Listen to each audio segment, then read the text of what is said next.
is going to be the role of AI. In addition to artificial intelligence, మీరు Sanskrit అది చదివారు, సాంస్క్రిట్లో MA చేశారు. Eastern thought western సైన్స్ను కలపటానికి ప్రయత్నం చేస్తున్నారు, కొన్ని పుస్తకాలు అవి రాశారు. ఒబేసిటీ మీద కొంత మీ మీ మీ స్టడీ, ఒబేసిటీ ఊబకాయం, కారణాలు ఏంది, ప్రివెంటివ్గా ఏం చేస్తే బాగుంటుంది, దాని మీద కొంత మీ మీ మీ మీ ఇన్పుట్ ఇవ్వండి, because that's N area of your speciality. Sure. So రీసెంట్గా నేను ఒబిసిటీ మీద, ఫ్యాట్ షేమింగ్ మీద ఒక పుస్తకం రాశాను. సో దాంట్లో ఎందుకు మనం we are destined to become obese, most of us are అనే దాని మీద ఆ పుస్తకం అనమాట. ఎందుకు మన సోషల్ ఫ్యాక్టర్స్ అన్ని, మనం ఉన్న ఈకో సిస్టమ్ మనల్ని ఎట్లాగా ఊబకాయం వచ్చేలాగా మనల్ని చేస్తుంది అనేది ఆ పుస్తకం అనమాట. అసలు ద వర్డ్ ఒబీస్ అనేది చాలా ఇంట్రెస్టింగ్గా ఉంటుంది. ఒబీస్ అనేది లాటిన్ వర్డ్, ఒబీడెరీ అనే దాని నుంచి లాటిన్ వర్డ్, అది ఫ్రెంచ్లోకి వెళ్ళి ఒబేస్ అని, ఓబిఈఎస్సి ఒబేస్ అయింది ఫ్రెంచ్, తర్వాత ఇంగ్లీష్లోకి వచ్చి ఒబీస్ అయింది. దాని అర్థం ఏంటంటే ఓవర్ ఈటింగ్. దాని అర్థమే over eating. Over eating to a point where you become glutton. So obese అనే వర్డ్కి ఓవర్ ఈటింగ్ అని అర్థం అనమాట. సో ఓవర్ ఈటింగ్ వల్ల ఒబిసిటీ వస్తుంది అంటే ఎక్సెస్ క్యాలరీస్, ఎక్సెస్ ఎనర్జీ, మన బాడీకి ఎంత కావాలో దానికంటే ఎక్కువ ఎనర్జీ మనం దానికి సప్లై చేస్తే అది ఎక్కడో చోట వెళ్ళి సేవ్ అవ్వాలి కదా. మనం బాడీకి ఎనర్జీ ఇస్తున్నాం in the form of calories, in the form of food, fat, whatever that is. మీరు కార్బోహైడ్రేట్స్ తిన్నా అది ఫ్యాట్గా మారుతుంది, ఫ్యాట్ తింటే ఫ్యాట్గానే ఉంటుంది, ప్రోటీన్ తింటే మోస్ట్ ఆఫ్ ఇట్ బాడీకి యూజ్ అవుతుంది. కానీ ప్రోటీన్ వల్ల మీకు సెటైటీ రాదు, ఎక్కువ సెటైటీ రాదు.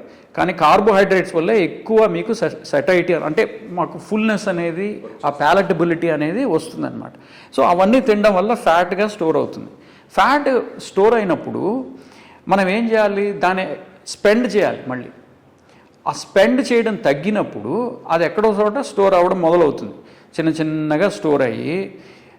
ఈ మధ్యన గమనించింది ఏంటంటే మా సైన్స్, మెడికల్ సైన్స్, ఫ్యాట్ అనేది మీకు పొట్టే కాదు, ఫ్యాటీ లివర్ అనే ఒక కాన్సెప్ట్ ఉంది, ఫ్యాటీ హార్ట్ అనే కాన్సెప్ట్ ఉంది, ఫ్యాటీ గట్ అనే కాన్సెప్ట్, ఫ్యాటీ ప్యాంక్రియాస్ అనేది ఉంది, ఫ్యాట్ అరౌండ్ ద ఐస్ ఉంది. సో ఇట్లాగా ప్రతి మేజర్ అరౌండ్ ద కిడ్నీస్ ఉంది. సో ప్రతి మేజర్ ఆర్గాన్లో, మజిల్లో కూడా ఫ్యాట్, ఆ సెల్స్ ఉంటాయి కదా, ఆ సెల్స్లో fat tiny tiny tiny globules వెళ్ళి డిపాజిట్ అవుతాయి అన్నమాట. అదే మజిల్లో అయితే ఇంట్రామయోసెల్యులార్ లిపిడ్ డిపాజిషన్ అంటాం, పేరులోనే ఉంది ఇంట్రామయోసెల్యులార్ లిపిడ్ డిపాజిషన్ అనేది. ఫ్యాటీ లివర్ అనేది ఇప్పుడు ఇంతకుముందు ఆల్కహాల్ వల్ల సిరోసిస్ వచ్చేది ఎక్కువగా, ఇప్పుడు ఆల్కహాల్ని దాటిపోయి fatty liver is causing cirrhosis, liver failure and death, early death, untimely death అనమాట. సో ఆ ఫ్యాటీ లివర్ వచ్చినప్పుడు ఏమవుతుందంటే ఆ ఫ్యాట్ గ్లాబ్యూల్స్ వెళ్ళి ఆ సెల్స్లో డిపాజిట్ అయ్యి సెల్యులర్ ఫంక్షన్ని డిస్టర్బ్ చేస్తాయి. అదే మజిల్లో డిపాజిట్ అయిందనుకోండి, మీకు ఇన్సులిన్ రెసిస్టెన్స్ అనేది వస్తుంది. ఇన్సులిన్ రెసిస్టెన్స్ వస్తే డయాబెటీస్ వస్తుంది.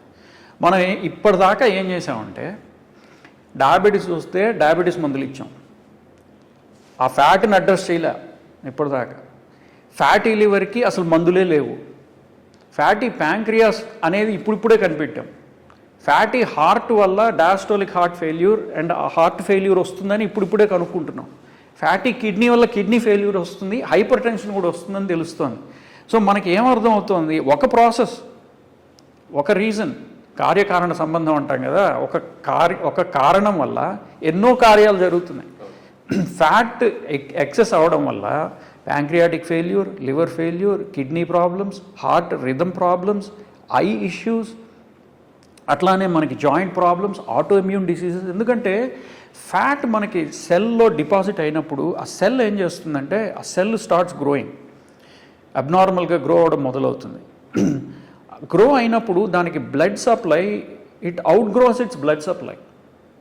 దానికి బ్లడ్ సప్లై అందదు, బ్లడ్ సప్లై అంత దాని నీడ్స్ కంటే ఎక్కువ అయిపోతుంది అనమాట.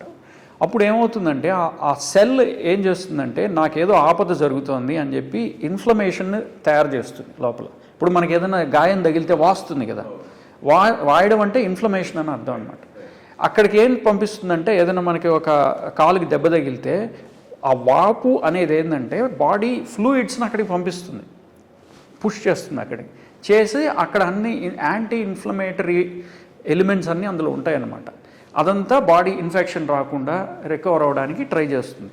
అట్లానే సెల్ ఏమనుకుంటుంది, ఏదో గ్రో అయిపోతుంది, నాకు చాలా ప్రాబ్లం అవుతుంది అని చెప్పి ఒక ఇన్ఫ్లమేషన్ క్రియేట్ చేయడం మొదలు పెడుతుంది. ఆ ఇన్ఫ్లమేషన్ సిస్టమిక్ ఇన్ఫ్లమేషన్గా మారుతుంది. ఇన్ఫ్లమేషన్గా మారినప్పుడు ఆటో ఇమ్యూన్ డిసీజెస్ కూడా మొదలవుతాయి అన్నమాట. So auto immune hepatitis, auto immune pancreatitis ఇట్లా. సో రాకుండా ఏం చేయాలి? బేసిక్గా ఎక్సర్సైజ్ అయినా ఇంకేమైనా? సో సో సో ఏం చేయాలంటే ఫస్ట్ ఆఫ్ ఆల్ మన లైఫ్ స్టైల్ మారుతుంది కదా. ఇంతకుముందు మనం పరిగెత్తేవాళ్ళం, సైకిల్ దొక్కేవాళ్ళం, ఫిజికల్ మనం తిన్నది అరిగేదానికి బాడీ ఎక్సర్సైజ్ చేసి స్పెండ్ చేసేది. ఇప్పుడు అది చాలా కష్టం అవుతుంది. టైం కూడా దొరకటం లేదు. టైము దొరకడు, మనకుండే లైఫ్ స్టైల్ కూడా దానికి విరుద్ధంగా ఉంది. మీరు దానికంటూ టైం పెట్టుకొని ఇంట్లో కానీ జిమ్ మెంబర్షిప్ తీసుకొని కానీ వెళ్తే తప్ప, నేను బయట పొలాల్లో పనిచేసుకునే వాళ్ళు కానీ లేకపోతే కష్టంగా అదేలే, as part of your work physical activity తగ్గిపోయింది. ఎర్లియర్ జనరేషన్కు ఉన్న పెద్ద ప్లస్ పాయింట్ ఏంటంటే పనిలోనే ఫిజికల్ యాక్టివిటీ బిల్ట్ ఇన్, పనిలోనే సూర్యరశ్మికి ఎక్స్పోజర్. ఈ రెండు పోయినాయి. కరెక్ట్. సో ఇప్పుడు మనకంటూ అది ఒక లైఫ్ స్టైల్లో ఇన్కార్పొరేట్ చేసుకుంటే తప్ప అది జరిగేది కాదు. కానీ అది జరగడం అంత ఈజీ కూడా కాదు. ఎందుకంటే షిఫ్ట్ సిస్టమ్ వచ్చేసి చాలామంది షిఫ్ట్ సిస్టమ్ చేస్తున్నారు. వాళ్ళకి సర్కేడియన్ రిథమ్ డిస్టర్బ్ అయిపోయింది. వాళ్ళకి నేను కారు ఇంట్లో గరాజ్లో ఎక్కితే మళ్ళీ అక్కడ హాస్పిటల్ అనుకున్నది హాస్పిటల్ లేకపోతే కంపెనీ, అక్కడ గరాజ్లో దిగి లిఫ్ట్ ఎక్కి పైకి వెళ్ళి నా క్యాబిన్లో కూర్చుంటే అంతా ఏసీ ఉంటుంది, లేకపోతే ఏసీ లేకపోతే ఆల్ కంట్రోల్డ్ కండిషన్స్లో ఉంటాం. మనకి ఎక్కడ స్పెండ్ అవుతుంది? సో మనం ఏం చేయాలంటే మన బాడీకి, ఇండివిజువల్కి, ప్రతి ఏజ్ గ్రూప్కి, ఇప్పుడు మళ్ళీ యావరేజ్ పర్సన్గా వెళ్ళకూడదు, మళ్ళీ అక్కడ ఇండివిజువల్కి ఆ నీడ్స్ ఎంత ఉన్నాయి, మన నీడ్స్ని ప్రకారం మనం ఎంత కన్సంప్షన్ చేయాలి అనేది మనం గమనించుకోవాలి. ఇక్కడ వచ్చిన ఒక ప్రాబ్లం ఏంటంటే